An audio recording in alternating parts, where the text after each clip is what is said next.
Yeah, again, we go back to what we said about IG. They love blue side, man. Like, I think we were looking at it as like one of the only teams that's actually actively picking blue side, and so being able to get that comfort going for them, maybe a good step in the right direction. The Seraphine does get banned away, and just like in last game, though, they did ban away the Nocturne last time and left the bans on the other side for that Seraphine and stuff, but or at least the Oriana rather.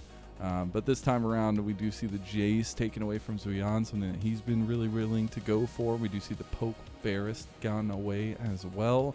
So now I guess the conversation is, what are these junglers rocking in a game number 2 that saw game number 1 have so much impact from both of them across the board as Vi is the final ban for IG? Yeah, I mean, we saw Nocturne taken away last time. Importantly, Bard's still up and available, and as well as IG actually have first pick this time Nocturne. They banned the Oriana Mako and the Bard. Nocturne. Yeah, like we'll take both just to be safe, just to make sure. Look at the Yumi.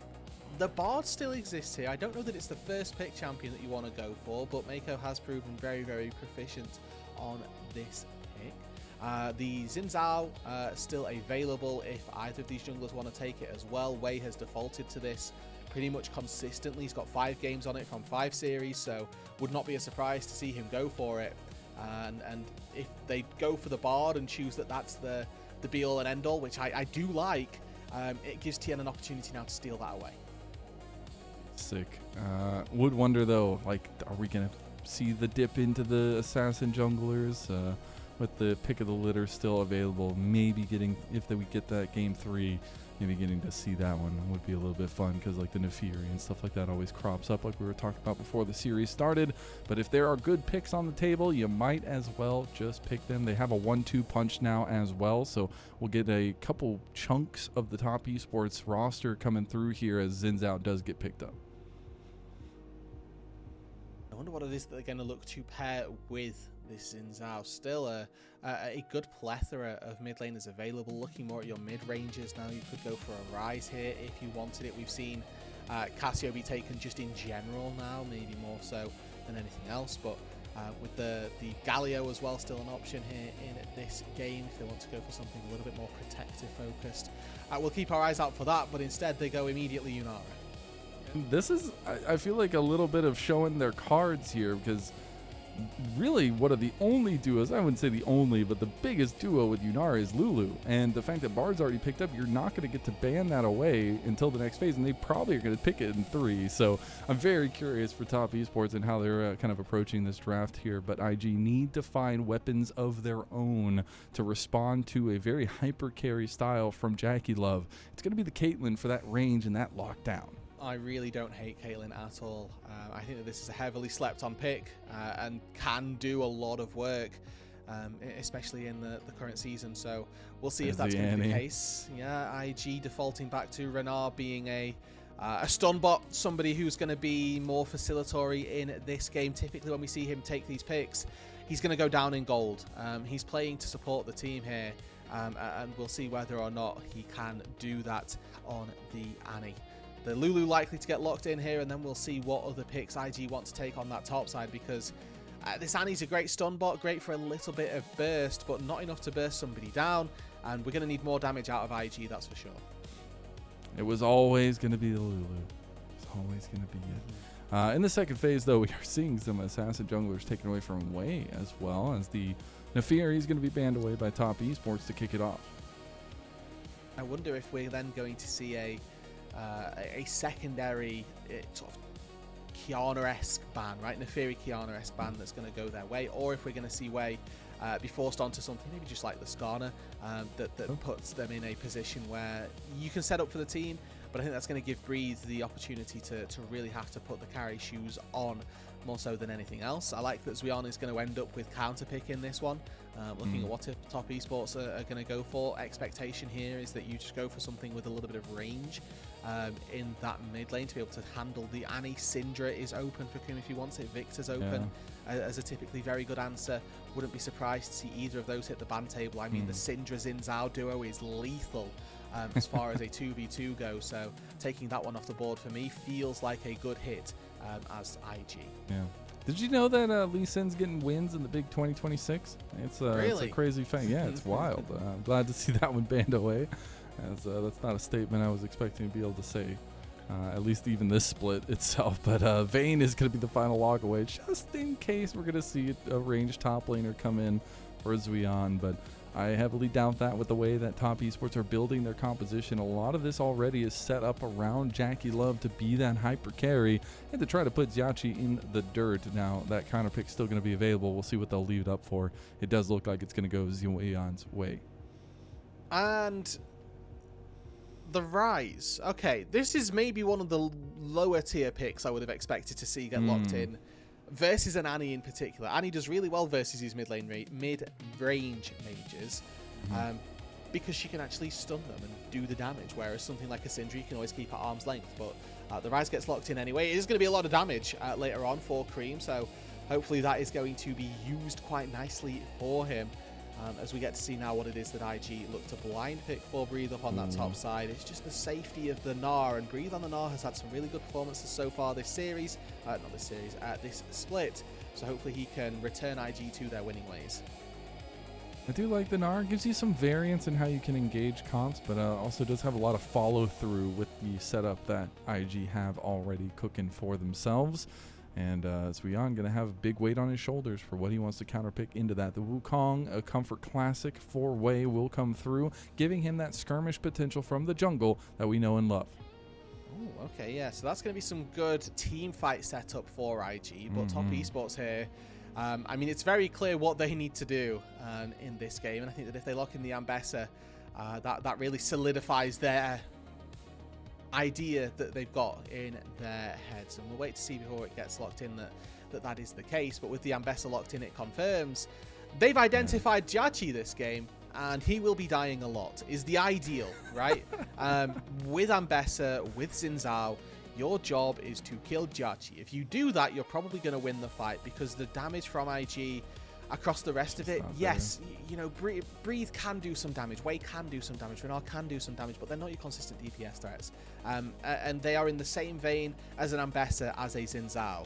Whereas on the flip side for Top Esports, they've got Yunara, who's buffed up by a Lulu first of all. They've then also got Rise, who's going to do a significant chunk of damage as well, where IG just don't have that being matched, and they don't have that be-all and end-all front line to generate any sort of compositional advantage either. Yeah, nobody's going to be able to catch that incoming rocket that is Top Esports, because there's not many options for them. Maybe the Tempered Fate, things along those lines. But we've also been seeing Ambessa just kind of cook across every league in League of Legends right now. So I think this pick is just ridiculously strong. Zwian obviously picking this one out for the second time in the split itself, but still a very strong pick in and of itself, and provides options for Top Esports. When I'm looking at that bar of execution, I still see the easier bar on Top Esports, because they can clump together and become this unstoppable meatball that can have engages, whereas you really needed to rely on a couple key pieces for IG. The engages are going to be extremely important, and we're still looking at the jungle primarily. Game 2 between IG and Top Esports kicking off now.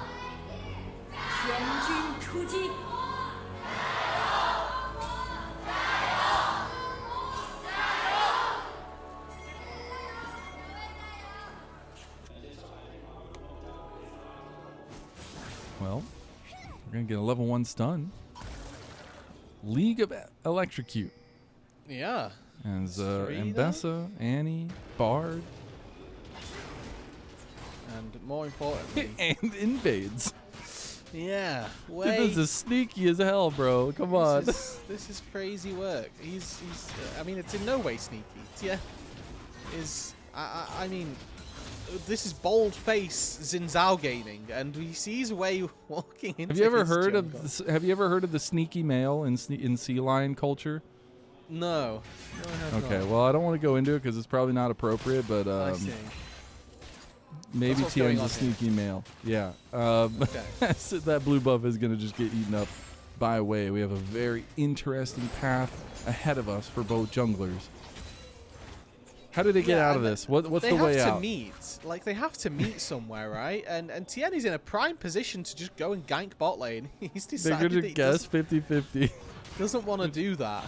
Maybe Jwei walks out through Tribrush. Oh no, he ganks mid lane instead. Oh, I love my god. Wait, but does Renard know? He doesn't. Oh no, Tien, he is truly a sneaky male here. He goes right into the side, but unfortunately the dash was already used by Tien, so they do get his flash. I'm sure that'll be returned to, and keeping Annie off of flash with her stun setup is important. Yeah, I have to think Tien just didn't have one of his crucial spells. I mean, it's level 2. He doesn't have all of his spells ready to go.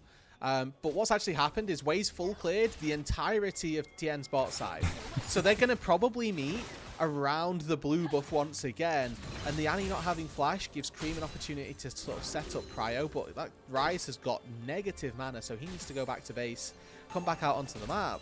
And right now, I think Jwei is just absolutely loving life because he's picked up all 3 of the bot side camps of Tien and is also going to be able to secure all of his top side camps as well. I just have, and I think rightfully so much hesitancy anytime I start seeing a lead for IG after that first game. Because when you're winning the game for 30+ minutes and then you lose the game, I think that's obviously... At 34 as well. Like, it wasn't like... Yeah, it wasn't even that much further afterwards. So, like, it's a tough position to be in and really just kind of keeping that keen eye on IG as we go through the motions of this early game here. Tien's going to be able to take down some of that vision that was set up by IG. There's going to be the redeploy to mid lane by Renard as he takes the TP for himself. And we are going to spot Tien crossing mid lane to go for some prio on the, at least the Scuttle Crab here, not the Grubs. And about 1:20 till the Dragon comes up. Well, bot had prio here, and it looks like IG not communicating that they want to either stop this or maybe just deciding, you know what, we've deprived him of enough. We can give him a Scuttle Crab.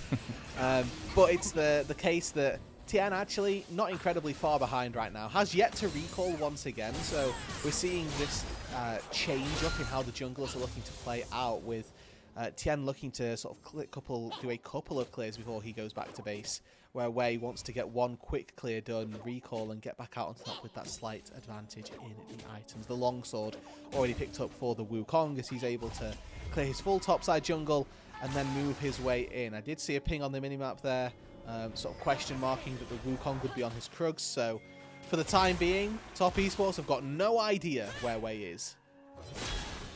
Information game has started. I want to do a little checking before maybe this top lane becomes either irrelevant or super relevant. We're really looking at an all-in on the 1v1 up here between these two. I mean, obviously you have that kind of fleet footwork for the sustain from Breathe, but the electrocute for the Ambessa, just looking to make it most advantage of these trades, right? Yeah, absolutely. And it really, as well, emphasizes the bursty nature of the Ambessa when we move into this mid to the late game as well. Right? If you take down JiaQi using that electrocute, happy days. We have successfully completed our job. And likelihood is that we'll be able to use JiaQi to run the game and run the fight from there. But if you aren't able to do that, that's then a bit of a problem, as we do see with this Bard Portal. Oh, they took the bait. Top Esports took the bait holistically here, as they're going to be in some trouble. Flash is still available. JiaQi going to hold both of his summoner spells, standing strong against the aggression of IG. They will try to make a play on bot side, maybe propel this into the Dragon if they want to. But it is going to be a little bit of presence for IG on bot lane. The good thing is that at this stage in the game, Creme doesn't have the mana to just 1v1 Tibbers. Like, later on, Tibbers melts like butter, but current stages, Tibbers is going to be a really big threat. And they may not have found any kills there, and I don't think they were ever going to, right? If Bard doesn't land a stun, the Wukong doesn't really have the CC pre-level 6 to make anything work.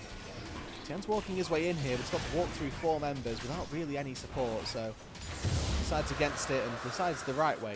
That is not the right decision for him. As that race to level 6 for both of these junglers continues. Feels like at the minute Jwei just that little bit further ahead if this camp's going to start respawning sooner. JiaQi getting a hefty trade onto JiaQi in the bot lane in the 1v2. But once we get these level 6s, I do expect a little bit more skirmishing. So, oh my god, Creme taking a brunt of damage there. I was going to say he does have the Realm Warp. will be able to get out of lane if he would like to, but Renard getting a little bit low on mana there. Breathe and Zwian actually going at it up here. Level advantage for Breathe as he's going to use a public execution to get out of the wallop. Still gets hit by the ult, but not into the wall, so he doesn't get stunned. But it's going to be Zwian who's trying to run away, get a little bit of damage down, but it's going to be a flash play from Breathe with the KO E-mode and the solo bolo for the top laner of IG. Meanwhile, IG trying to make more plays on bot lane. Fengyue going down to the swing of the staff of Jwei, and that'll be 2 quick kills and a 1.2k gold lead early into the game for IG. Oh, the minion's going to come and interrupt the recall. Oh, Mako. Okay, never mind. I thought he could have queued through there, but Creme's gone and ghosted down to this bot side, yet to really find anything from it, as Jwei and Tien actually also going to skirmish in the jungle. Our Creme coming around the corner now. Crescent Guard has been popped there. He's going to buy a lot of time with it now as well. Jwei can't really do much, and now Creme is starting to lay in waste onto IG. That's going to be flash coming out from Mako. Realm Warp coming in. That's multi-members coming through, but right into a 2-man stun. It's going to be blood everywhere here in game number 2, but JiaQi is going to fall to the hand of his replacement, JiaQi Love, and they picked this comp for the Unara, and guess who just got a heap ton of gold? JiaQi Love. And that's what they need, top esports. That's a really big swing back. The bot lane was looking disastrous. Top lane just got solo killed. And it felt like top esports had no place to go. Finally, though, an overextension in the bot side from IG cost them. This is a replay of the top side fight. Breathe things level 7, and Zwian knows that he's got a level up timer coming as well. So goes in, clears out those few ranged creeps, goes for the 1v1 after the fact. But Breathe, I mean, simply put, lands everything. Just the edge of this wallop is enough, and it's a really well-timed Q into Flash Auto to secure all the damage while that CC is still applied. Now down on this bot side, I felt like Creme had sort of gone a little bit too early here, using the ghost before the fight had truly erupted. But this portal from Mako, trying to put them forward to take out Tien, at this stage in the game, a Xin Zhao with Crescent Guard is just too tanky. Like, you can't actually get JiaQi in and out safely. So he knows he's got to play safe. A flash from JiaQi Love. Oh my god. It's such a good flash. He flashes away from the stun, flashes away from Renard, and that is all that he needed to do to then start running through this fight. It's going in my top plays of the week bank right there. And that's an incredible setup from JiaQi Love, right? And now him and Creme are going to be feeling themselves in this game. And that lead that IG had meticulously carved out in the early game is now just vanished. The Dragon's still in theirs, though. We do end up seeing a little bit of pressure on the bot lane as well, but I want to check back in on these junglers as Jwei's trying to get back out onto the map. There is some deep vision in his blue side of the jungle, but Tien has done everything to catch back up to Jwei. Yeah, and once again here, it's Tien who's, despite slightly rough early, finding himself with a little bit of an advantage. Again, this is a Xin Zhao who had his entire bot side cleared without any sort of recompense. There was no counterpunch from IG. He just lost his bot side. Now he's looking for Creme in the mid lane, who has no flash. A little bit dicey. Gotta try to answer those flashes where you can. JiaQi Love, he does not have flash. Speaking of, it's gonna be your fight right back though. Yeah, he's got to be really careful about this setup, but Mako does as well. There's going to be the Eye of Ruin that does not end up striking home. JiaQi trying to go for the kill on the Fengyue, but he uses the vision really well. Tien was thinking about taking the Mystic Portal, or at least the Magical Journey. We do get a 1v1 in the mid lane. Creme is dying to a big old bear with a backpack. He does end up getting away there. IG strike across, but don't get much back for it. Merc Treads plus Phase Rush there, enough to save the Rise from any potential danger, which is always nice to see. And you can see that really Merc Treads is all you need versus Annie to be able to weather the storm, but Renard actually once again continuing to give lane priority to his jungler, meaning that this Annie can move if they needed it to be the case, as it was. The entire bot side had recalled, and it's not particularly important. But the Annie not doing too badly just yet, and that's important. What I will draw your attention to, Mazel, is the fact that this Annie is already behind in gold. Typically, this is a champion that falls behind as the game gets later because her ability to side lane isn't necessarily as strong. You want her grouped up with the team, and you tend to sacrifice quite a lot of damage or quite a lot of waves to make something happen with your team. The fact that Renard is already down in gold is a pretty big indicator for a bit of a canyon opening up as this game gets into the later and later stages. I think the top esports, they can weather this storm, they're going to feel very happy, and they can use that late game scaling of the Unara, of the Rise to really come out and do well. Another all-in there coming through, but not much else to speak of it. But yeah, it's a very, very tight-knit game right now, and that's what I love to see between these two. And it was, you know, decently in IG's favor for the majority of it. But I think the thing, well, we have potential invade actually coming down from TN here. He's going to try to play onto Jwei, sneak around the corner. Thought he was going to try to steal the crop. He's going to get out of there. This TP's coming back. He needs to be a little bit careful, but it's so funny to see the evolution. Just a year ago, this IG team was a star-studded roster of just such importance to come back in the league, trying to regain some of that respect in the league. And in 2025, it didn't really work out for them. I think we saw some bright moments, we saw some great times, but it was slowly and surely not panning out to that giant success they had, ending with the unfortunate loss to T1 at Worlds. And now coming into this year, there were so many question marks, so many people sitting out. What was this team going to look like now? And honestly, they kind of breathed themselves back to life here, pun intended. Yeah, I mean, the IG dynasty, or not dynasty, but the idea rather of their composition of players for 2025 is completely different to the one that they've got going into 2026, right? They basically built a super team for 25, and yeah, it made it to Worlds, but it got immediately knocked out in the play-ins. And, you know, they played up against T1. It was never going to be an easy series, but they weren't able to make it stick anyways. Miko looks for Creme. Creme's in a little bit of trouble here. Does have flash. Oh my god, Renard. Doesn't hit the combo. That's going to sting. Flash did get burned by Creme, but I think he's going to be dancing around that one perfectly fine. That is unfortunate for Renard, and we'll need to kind of revisit that. Does have his flash, so next time Tippers is back up, you know, we'll be able to use that one. But for now, at least something to revisit for IG. We are getting a little bit further on into the game. Obviously, quest's going to be completed here very shortly, but I'm looking at second items that are going to be started to work on. Everybody's got their first items here. We've got the GLP coming through for JiaQi here for that range. And potential stun not coming through from Renard. The GLP is a throwback that I didn't know I needed. That's I like that a lot. I'm curious about the second pickaxe as to what that's building into. Because IE, it could baby, be, straight yeah, damage. It needs to be IE. If it's collector, that's a problem. But yeah, this second pickaxe is showing that JiaQi, you know, and I'm a big fan of this on Caitlyn. Like, just actually saying that attack speed is fake. You play for headshots, you play for DPSs. We're going to go again bot lane. Magical Journey coming in, double knock up there, and it's JiaQi that is shredding through them. You cannot go into a stacked fight like that, as it's going to be the ace in the hole blocked by Fengyue. It should be fine and dandy for Top Esports' bot lane. No summoner spells burn. Oh, but JiaQi here actually doing some good damage back, it's worth saying. Ooh, they were thinking about the realm warp. The realm warp. Here they go, here they go, here they go. They're doing it. JiaQi overextended way too far. Temper Fate's going to try to buy time. JiaQi's going to try to make it over. He's going to try to flash. Is it enough in time? The knockup's coming through. One more auto, and it's going to be JiaQi that claims his life once again. The Reaper has come for you. Meanwhile, Breathe looking for the solo bolo again. Could he get two in a row? Dodges out of the public execution. Jwei is going down like a heap of stones to Breathe. The shield, it's just enough. Jwei uses the passive to make the difference.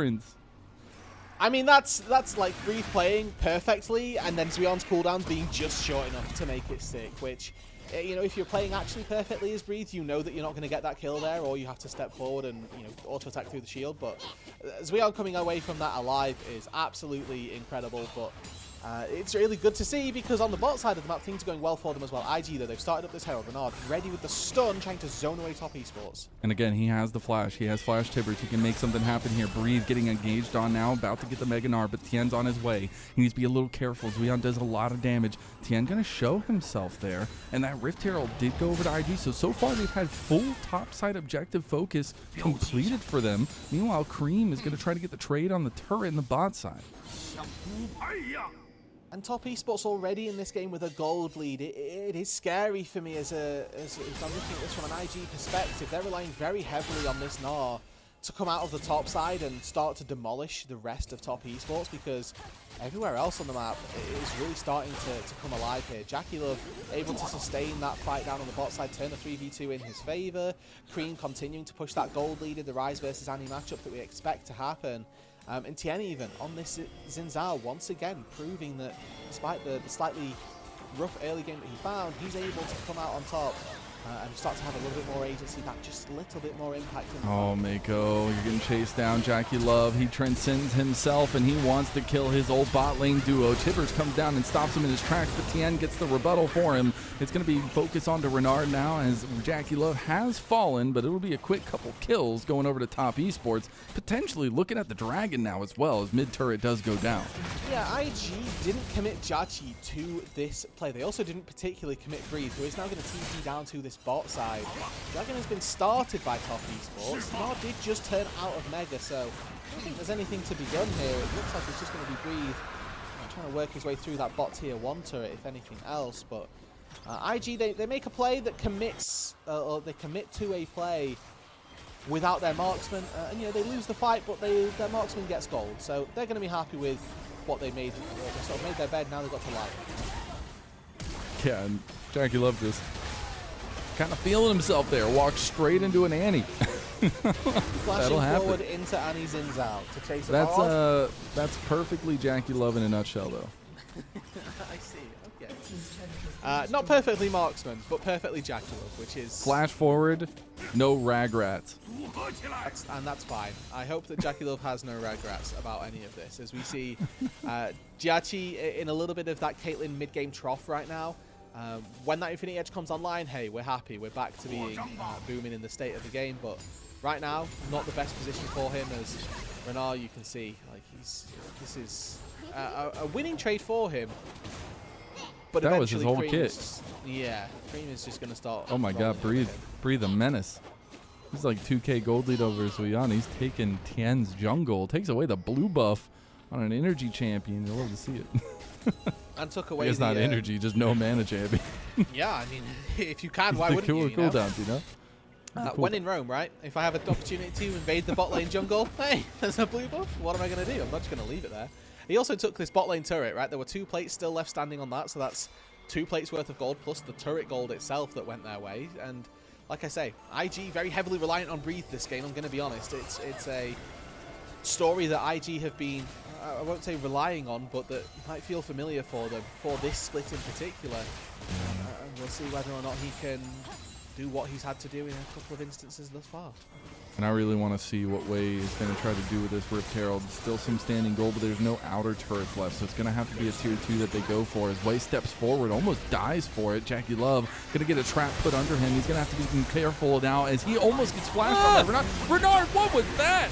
Oh my God, my eyes! As we do see Creme on the back line trying to go in, but it's going to be the engage coming through from Zuyan that sets everything up with the wild growth on top of it. I thought I was seeing ARAM mayhem happen on my screen, but it's really just top esports trouncing IG. And Breathe, unfortunately, not able to get in or do anything. Oh, Breathe is just dead. Tries to go for the Miracle Nard play, but it does not work, and TES stand strong. They will not go quietly against IG. They will not repeat the mistakes of their first series in the split, and they are looking to hammer this one home. And this is the composition that scales better Mazel, that has currently got a 2.5k gold lead once all said and done. That's not good, as IG here, they are relying so heavily on JiaQi to be able to carry this game. And top esports have done such a good job at preventing this. I want to call out Fengyue throughout this entire fight, okay? First part of this, Mikhail's onto JiaQi Love so that he can immediately get involved. Secondly, oh God. Renard, we don't need to talk about it. It's not good for the mental. But then when Tien goes in, look at Fengyue and the aggression that this Lulu has. Flash in, get the double knock-up onto IG. Let's make sure that this is a signed, sealed, delivered one fight with no chances of it going badly. And that's exactly what he did. Fengyue in this one, you know, Lulu playing very hard to highlight and fall out as being incredible, but I don't think it's worth it in this instance.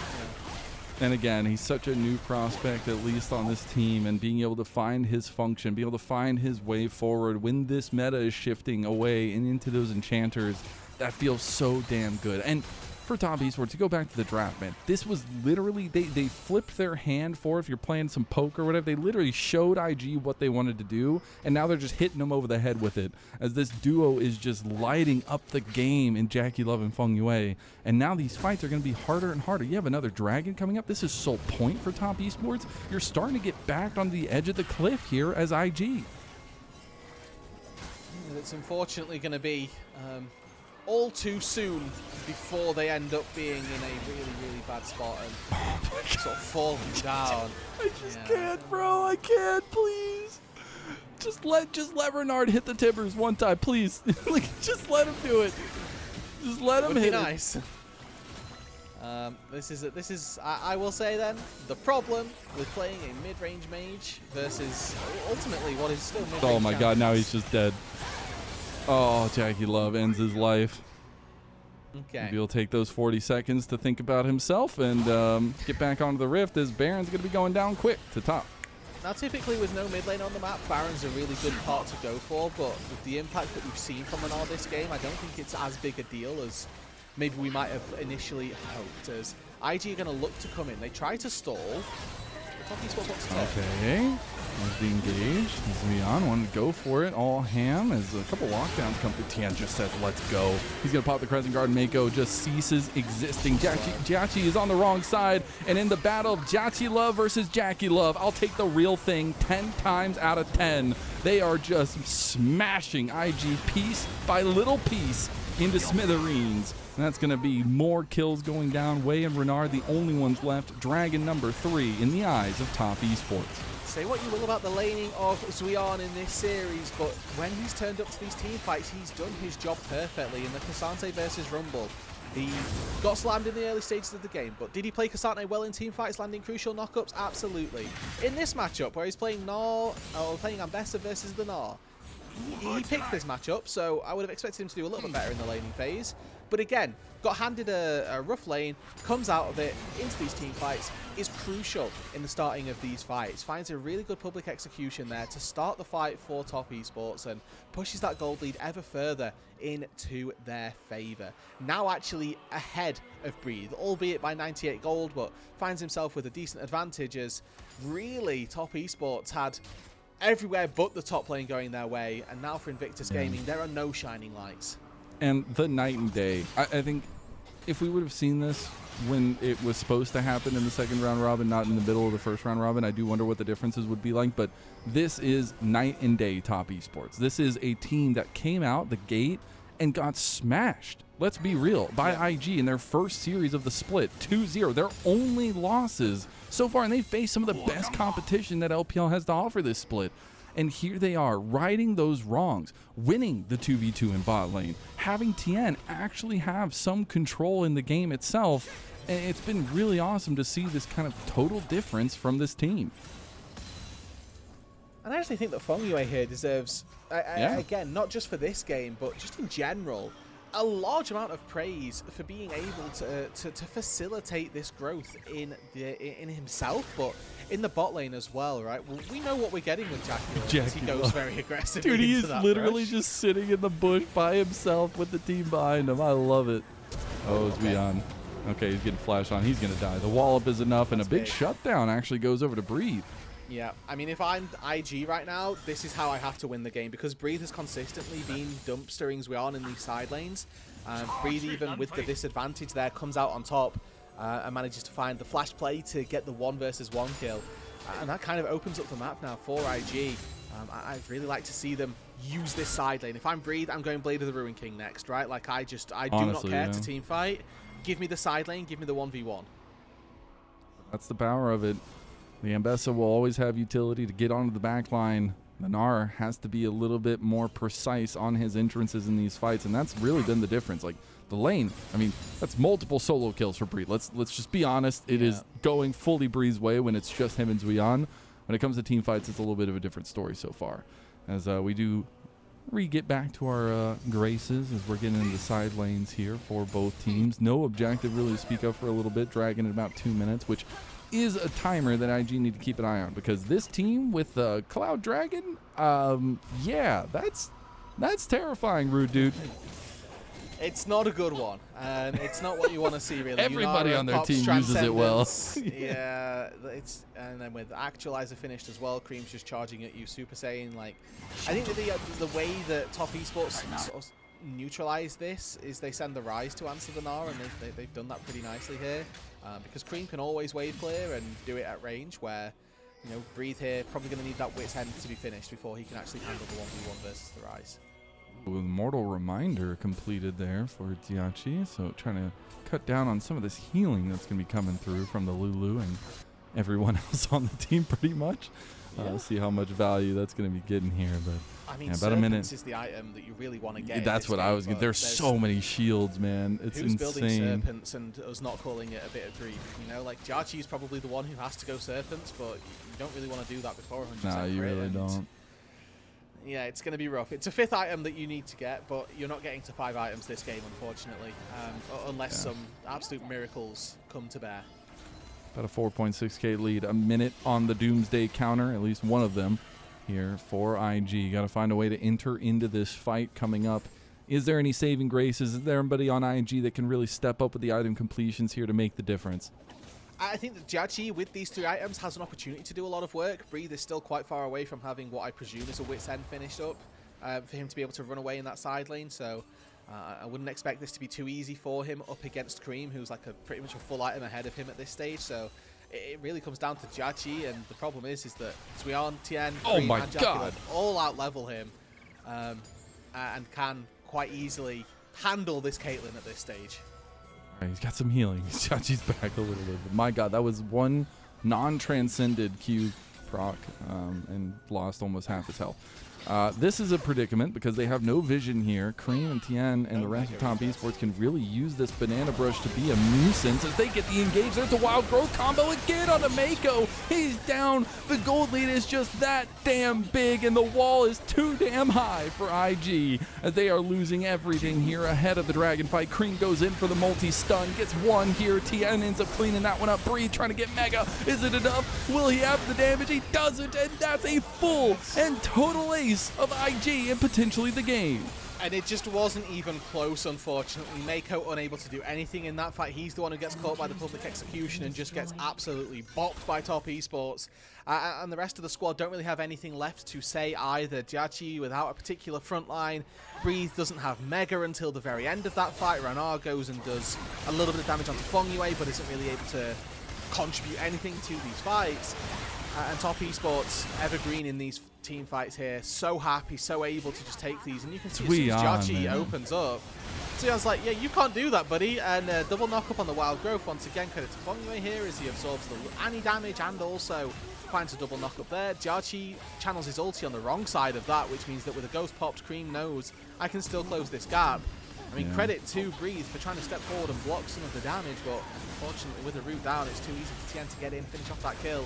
And for Jwei there as well, a little bit of a whiff on the flash. Tried to get in and try and assassinate Creme, but I have to imagine with the Lulu there, that's not happening either. That's that Doomsday clock that you talked about there, Mazel. Cloud Soul picked up for Top Esports. It's midnight at this point, and IG, they are struggling here in this series, and a little bit of introspection on that last fight is very broken up team fight there where multiple members, at least now we're seeing a little bit more of a team-centered fight as Breach just initiates it completely. Mako's just gone. JiaQi Love is ripping and roaring again as he flashes over trying to get away. He's looking for more. He doesn't get the penta here, but it might as well be so as another ace comes through. JiaQi takes a drink of his little glass, and that's going to be all they get out of this one. Maybe a little bit of hydration off of a destruction of their game in Game 1 and Game 2 now, as they are pushing with this Baron buff for the end. Game 2 is just not even close. They've got the Baron, they've got a wave down on this bot side, and with 20-30 seconds left on some of these death timers, Mazel, I think that could be it. Top Esports successful in their redemption arc here. They only lost to IG so far, but they right their wrongs. Couple weeks later, and TES look like a completely different beast. 10 wins in a row. A domination of this Ascend group. Their only losses being to this IG team, and that will no longer last as a 2-0 comes through for Top Esports to kick off this day. And again, for the flip side of this coin, then IG now on a 3-series losing streak. That was JiaQi nice. did not want to hug him though. I'm just saying he was a little distraught there. Yeah, I mean that comes with the level of game that's just being played there. It was a pretty rough one to be involved in. I feel like as JiaQi, you got given a very rough hand to play in this game, and it didn't work out well. I don't have one, but I would like to step on it anyways, my soapbox, because welcome back, JiaQi Love, man. Like, it is established at this point. There are no questions left. This man took his time off, and he is a damn Super Saiyan at this point. This guy lit up this series and fully changed those conversations of what happened to him in that first series against JiaQi. Absolutely. I think that coming into the year, or the split even, Top Esports, a lot of questions around this roster. Will JiaQi Love be able to go back to the highs that we've seen from him in the past? First series out was up against IG, and we all went, Unk is washed. And then immediately after that, came back and did a very, very good job, and has started just absolutely destroying folk. And this was the final nail in the coffin, really, or the big win that needed to happen, because there was always going to be that question mark of, well, he couldn't do it versus JiaQi. So where does that put him? Well, he just did it versus JiaQi, and he made it look easy. Did a real damn good, too. Yeah. Maybe some questions about that replacement. Not going to be there anymore. I know this had to mean a lot for JiaQi, obviously. Some ties with the team from that last split, but really nice to see kind of Top Esports handle this series so well. Because game one, again, like, if you didn't catch the first 30 minutes of that game, or if you did catch the first 30 minutes of that game and walked away, it's such a different moment when Top Esports turn that around in like 4 or 5 minutes to win the game. Then this series could be completely different if we look back at that one singular Renard pick and the things that it kind of wrought afterwards. And honestly, just huge props to Top Esports as a whole to keep this streak alive. It's not easy, especially when you're facing a ton of top teams like BLG, who they just beat, and things along those lines, to keep a streak like that alive, to not lose a single game, and yet here they are. Yeah, and like you say, not losing a single game is really, for me, the big ticker here, that they've just got a 10-game win streak. Not even a 5-series win streak with a couple of shaky series in there. No, it's been handily dealt by them, and that's just another team now for them to add to the trail on their journey to the moon here, because they had some big ticket wins in there. 2-0 versus BLG, 2-0 versus AL. Did you get your ticket?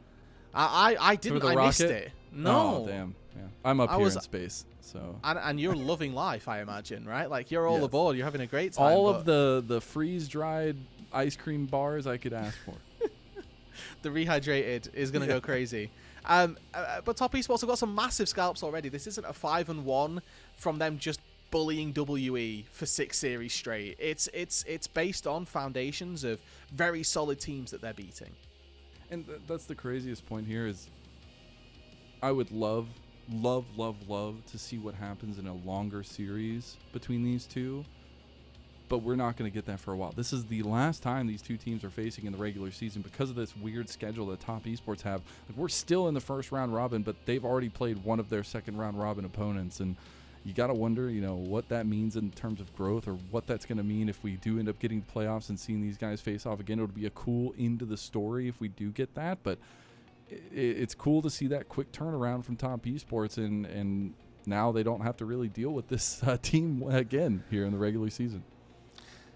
And I mean, look at the stats that we've got here. JiaQi Love 32% damage share. I mean, 96 KP, easy, bro. Feels a little bit bad for Breathe here in this one, because you can see that there's definitely a disparity between those two top laners and their output in the game. But doesn't matter. It doesn't. And Breathe on the Nard does really well individually in the 1 versus 1. Multiple times we saw him find those couple of solo kills, be it inside lane, be it top or bot lane, and 32% of his team's damage through this game in particular, which, as a top laner is a great stat for you, calls into question the damage that the rest of your team is doing.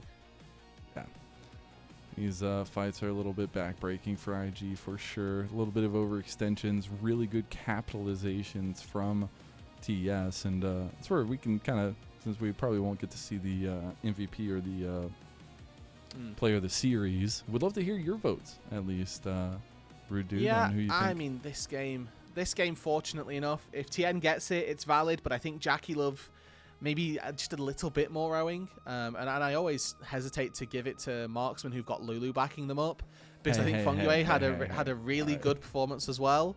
JiaQi have had some good clicks, right? Like backstepping Renard there in that fight that we just saw.